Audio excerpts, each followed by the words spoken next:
2013, Dan Worth and others. You can find it online with no restriction. This is an important piece of research. Why is it so important? He has done an enormous study about data banks about drugs for many countries, especially the big drug consuming countries, between 1990 and 2010. And what did he find out? He found out that during this time, billions and billions and billions had been spent on the war on drugs. That is incredible. The global spending on the war on drugs, you just cannot imagine. Now, when you spend a lot of money to fight an illegal substance and to fight the people who grow it and who traffic it, you would normally expect the more you invest, the less drugs there will be, because there will be less cultivation, less dealers, and less consumption. And the price will go up, and the quality of the drug will go down because there are so few drugs. That would be completely to be expected under an economic point of view. Now, what Dan Worth and his collaborators found out was the contrary. In spite of spending trillions and trillions of dollars, the supply of drugs had increased considerably for marijuana, for cocaine, methamphetamine, MDMA, ecstasy, everything. Instead of less drugs, there had been more drugs between 1990 and 2010. These drugs had been better. They had been getting better every year. Better in the sense of more concentrated, less diluted, and the price had gone down. There had been more drugs, they had been more concentrated, more pure, and they had become cheaper. In spite of the exact opposite that one had wanted to do, and in spite of billions and trillions of dollars invested in the fight against drugs. So if anybody still doubts the effectivity of the war on drugs, that is astonishing. It is more astonishing than anybody would have thought. How can you apply such drastic measures and expect, of course, that the supply would go down, the purity would go down, prices would go up, etc. The markets would get smaller, nothing of it. Markets bigger, more drugs, better drugs, more cheaper drugs, in spite of all these war on drug measurements. That makes it very hard for people to say, well, why don't we spend more trillions and then we will finally get to what we want? There's no indication that even spending all the money there is in the world, we would get to the desired results of prohibition. So it's no wonder that at least in academic circles, people more and more are coming to the conclusion this is the wrong way. It has been the wrong way in the United States. It has shown to be completely ineffective or counterproductive in the case of illegal drugs over decades, not only since 1990, but also since 1990.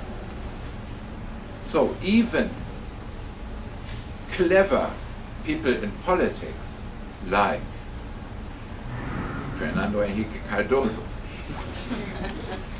the last clever person that comes to my mind, no? And others, ex-presidents of Mexico, ex-presidents of Colombia, who have known what the drug problem and the drug war have been doing to their countries in terms of corruption, violence, and suffering, they have banded together in the Global Commission on Democracy and Drugs, and they have written very good papers, and they say the drug policy has to be rethought and reformulated and reoriented. And there's quite a number of persons, academics, intelligent politicians, and a number of civil society people like the founder of Virgin Records and Virgin things, Branson, I think is his name. So some, and Kofi Annan also, he says we have to rethink drug policy. Now how can, and the point is now, how can we rethink policy, and what do we have to do to have a better drug legislation? That is the basic question. And what are the social obstacles, the social limits, and what are the legal limits? The social limits are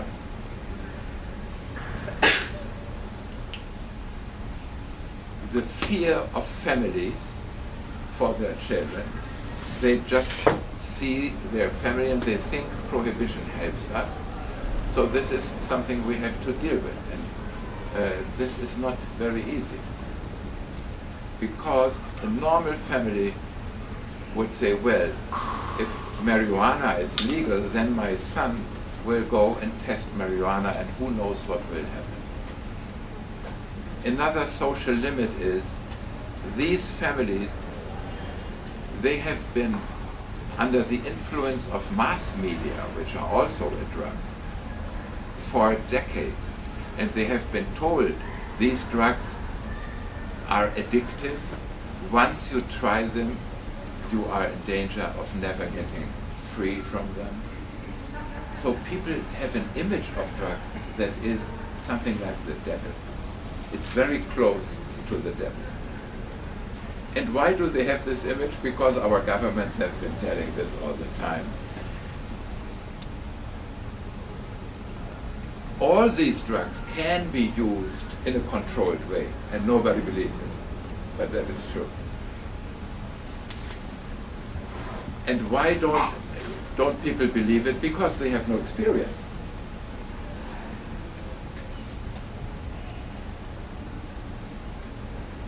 You have never seen marijuana, and your child goes to school and speaks of marijuana and you say, oh my God. You know. Now, people in California, they somehow have had contact with marijuana, and they say, well, it has been called the killer weed in the 1930s, 40s, and 50s, but our experience has been different. Not everybody becomes a killer who smokes a joint. So it would be good if more people had first-hand experience with drugs, and they would have a demystified idea of them. Now, over the decades I have known, of course, I started also thinking, heroin, never touch heroin, you will get addicted and you will die. That was the only thing I could imagine. And then I had started working with heroin users who were putting out newspapers, doing radio station things, were going to school, talking with people, and they were controlled heroin users, something that nobody had believed that would exist. And there exist millions of controlled heroin users, and so on and so on and so on. So ignorance of drugs is a very big social limit. And this ignorance has been brought to us thanks to prohibition and thanks to the manipulative information about drugs in all these movies, in all government things, and all news and newspapers, etc. That is hard to challenge, but that would be very important.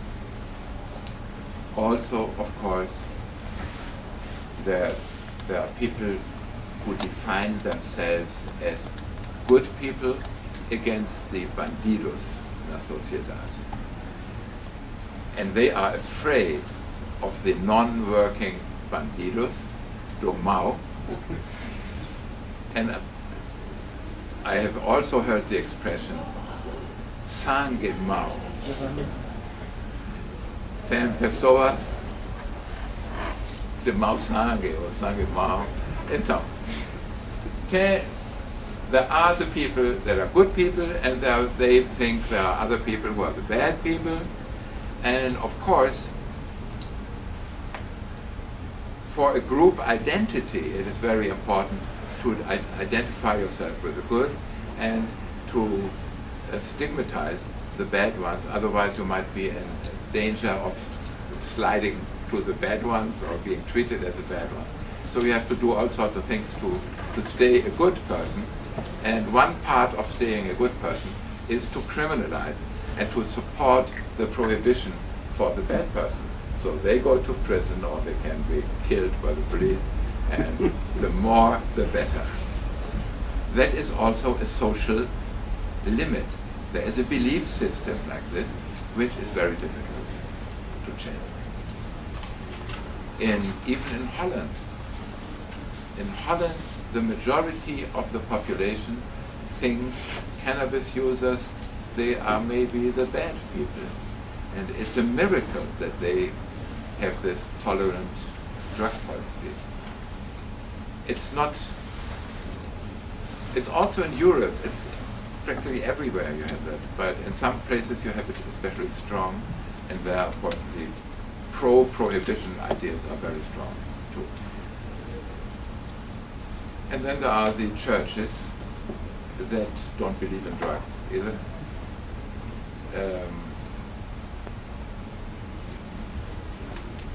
Especially Protestant churches. Protestant churches,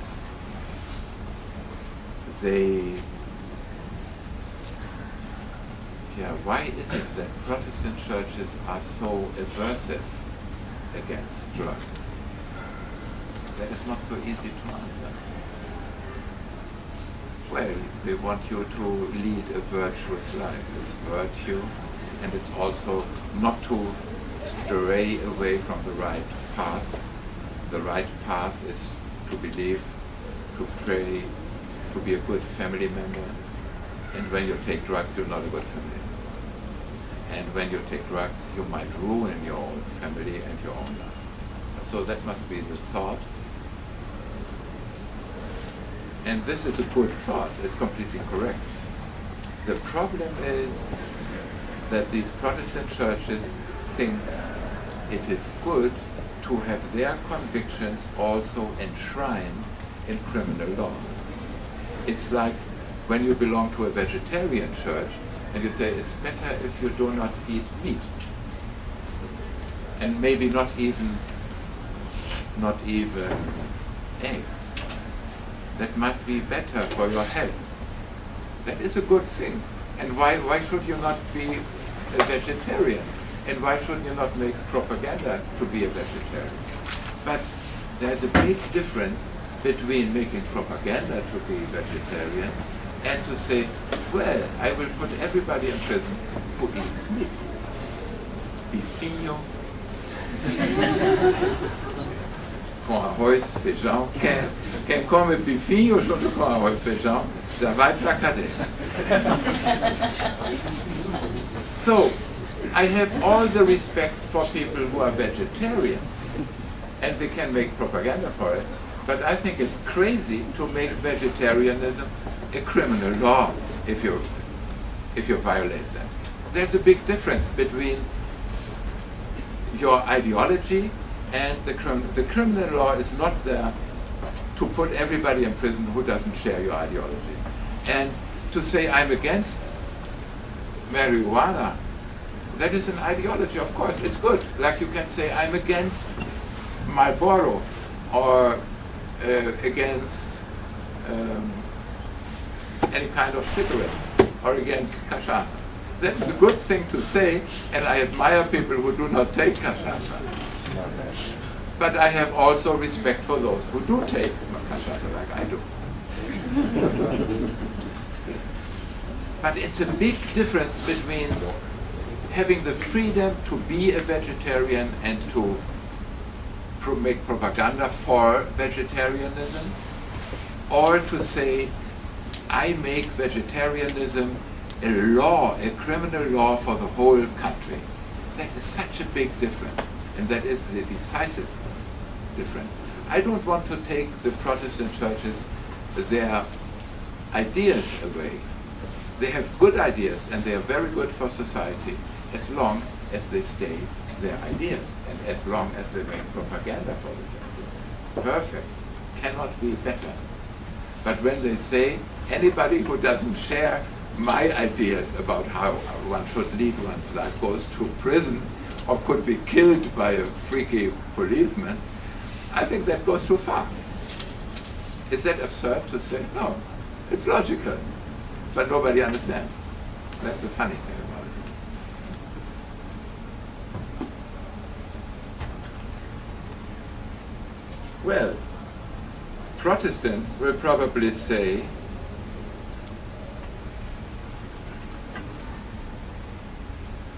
well, these people who take drugs and who go to prison, it's their own fault. Why do they take drugs?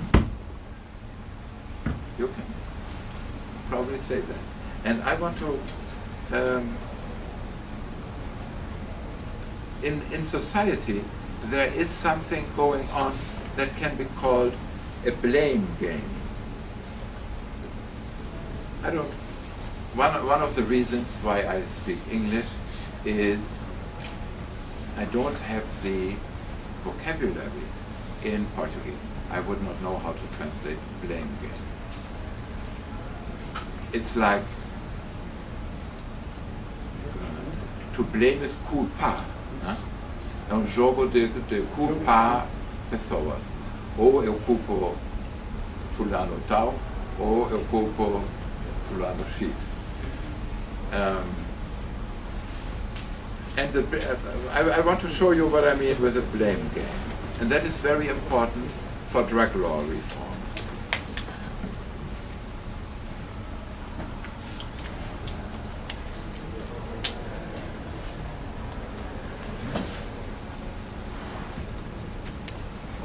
Yeah. Yes. What we will do is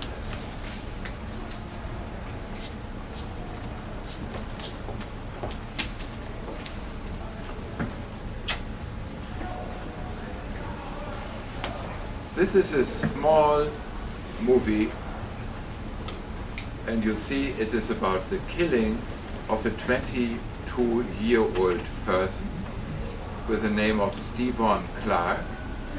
Last month, it was not 2017, it was 2018. I put that and I messed it up. It was just last month, and it was in Sacramento, California, and he was killed in his own backyard, in the backyard of the house that belongs to his grandmother, and he lived with his grandmother in that house. And I can tell you this story. It was night, and a helicopter of the police says to the police on the ground, there is a guy who is smashing the windows of a house, and he has something in his hand to smash these windows. And we are following this guy. And then the police on the ground, they say, yeah, where is he, where is he? And then they find the guy, and they see somebody. But the problem is, it is night, the guy is black, and he holds something in his hand, and the police think, well, that must be the thing with which he has been breaking the windows, or maybe it's a weapon, and they shoot 20 times. And they kill him, and then he lies there in his own backyard of his own house and that of his grandmother, and he's completely dead. And what did he have in his hand? An iPhone. Yeah, that can be mistaken for a weapon. So, he was not armed, Probably it was not even him who had been smashing windows. There was no reason why he should be smashing windows at his neighbor's place, etc. And he was dead. And what happens then? Well, normally that would be murder, or well, not murder, it would be negligent manslaughter, something in between. But then the first thing the police says is, well, he was unarmed, but maybe he had been smashing windows, maybe with his iPhone, or maybe not. But, well, we have found out that this guy had already been in contact with the police some 8 years ago. Now he's 22. But 8 years ago, he had been in contact with the police for the possession of a firearm. And then some time ago, he had been in contact with the police for possession of a controlled drug. And also, in the driveway of the house, there was a golden, well, the color was gold. It was not really gold, but a golden Cadillac. So he is living with his grandmother. He is 22 years old. Now you think, well, the case is a little dubious. Maybe this guy was really a criminal.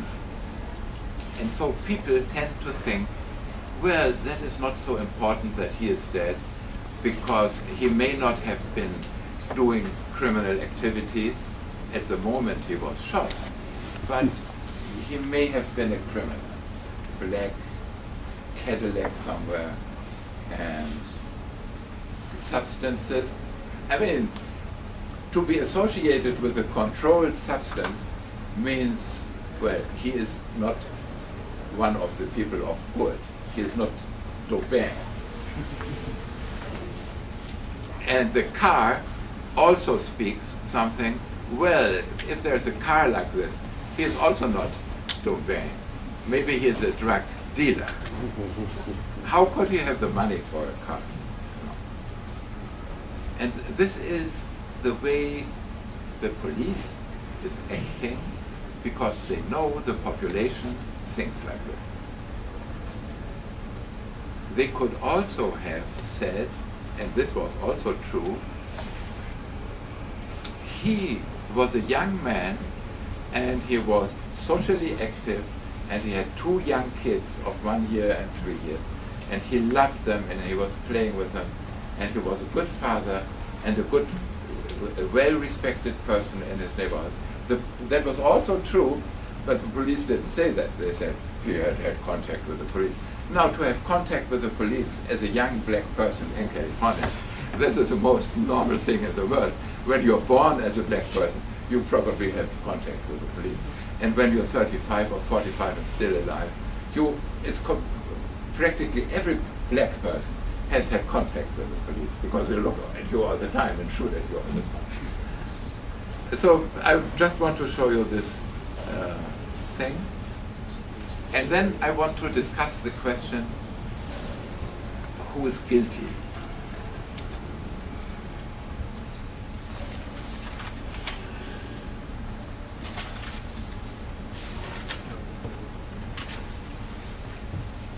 The Sacramento Police Department has released body cam footage following the shooting of a 23-year-old man by the name of Stephon Clark. He was shot and killed in his own backyard, and it all happened when police were looking for an individual who was breaking into cars. They allegedly mistook Clark as the suspect and chased him into his grandmother's backyard. He was living with his grandmother at the time, and believed that he had a gun, when in reality he was holding his cell phone. And the 2 police officers fired 10 shots each, so 20 shots total. Both officers involved with the shooting were placed on paid administrative leave. Now, there was public outcry following that shooting, and so in an effort to be transparent with the community, the officers have decided, or the police department has decided to release the footage. What we're about to show you is incredibly graphic. I want to make sure to give you guys that warning. But with that said, let's take a look at the first video. Here we see the Cadillac. Hey! Show me your hands! Stop! Stop! Watch himself.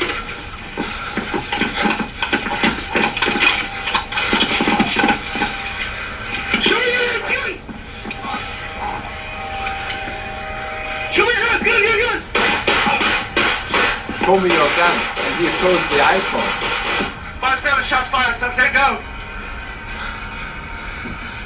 Show me your hands! See your hands! He's already dead. Show me your hands. 5-7, he's down. No movement. We're gonna need additional units.